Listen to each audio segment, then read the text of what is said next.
Lighting a controlled fire was not always easy. Only 200 years ago, you'd rub a rock on steel to create sparks. Then the stunning discovery that combining certain chemicals can ignite fire. Putting these chemicals on handy little sticks, well, nothing quite matches that.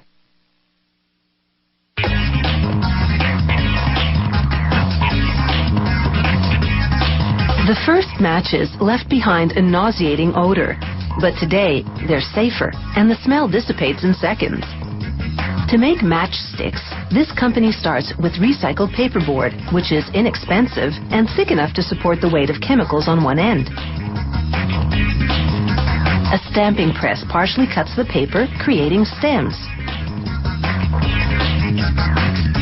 As we see in this view from inside the machine, a die first cuts the stems, and then a blade slices through the sheet widthwise, making strips of 120 stems each.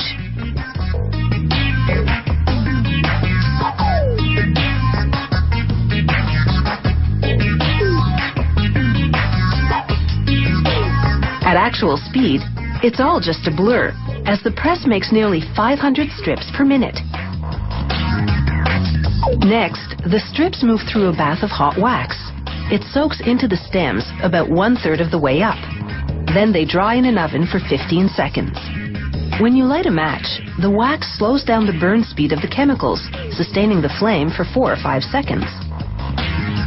Those chemicals are gelatin and silica to bind the chemicals to the stick, potassium chlorate and animal protein glue for oxidation, sulfur to fuel the flame, and 2 fillers.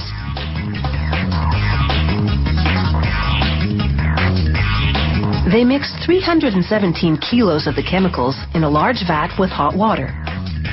This is enough to make the chemical batter for 25 million match heads.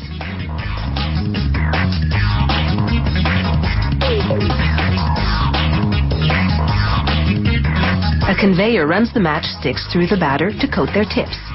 3 rollers in the tank raise the surface of the batter, the first to ensure the front and back of the heads get covered.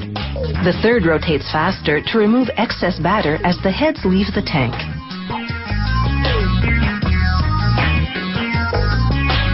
From there, the matchsticks travel a distance of 365 meters while fans air dry them.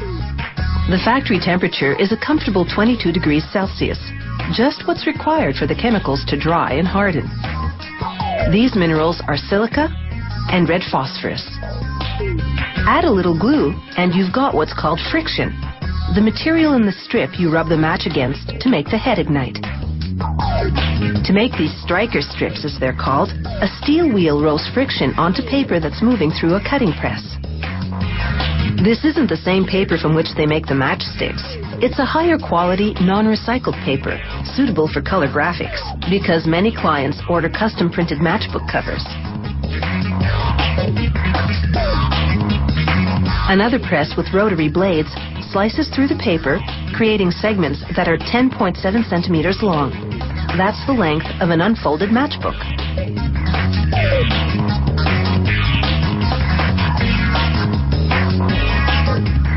Now, back to the matchsticks. A worker arranges the strips into layers of 2. A conveyor then feeds them into a machine that'll attach them to the matchbook covers. The machine performs several tasks. It cuts the matchstick strips into rows of 10 matches each. And it cuts the matchbook covers to their final width of 3.8 centimeters.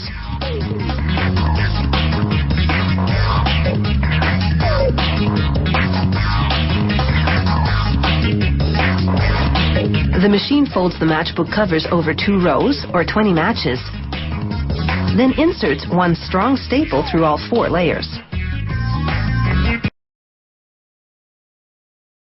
Next, a conveyor moves the assembled matchbooks to another machine that counts them and creates 2 side-by-side rows of 25, ready for boxing.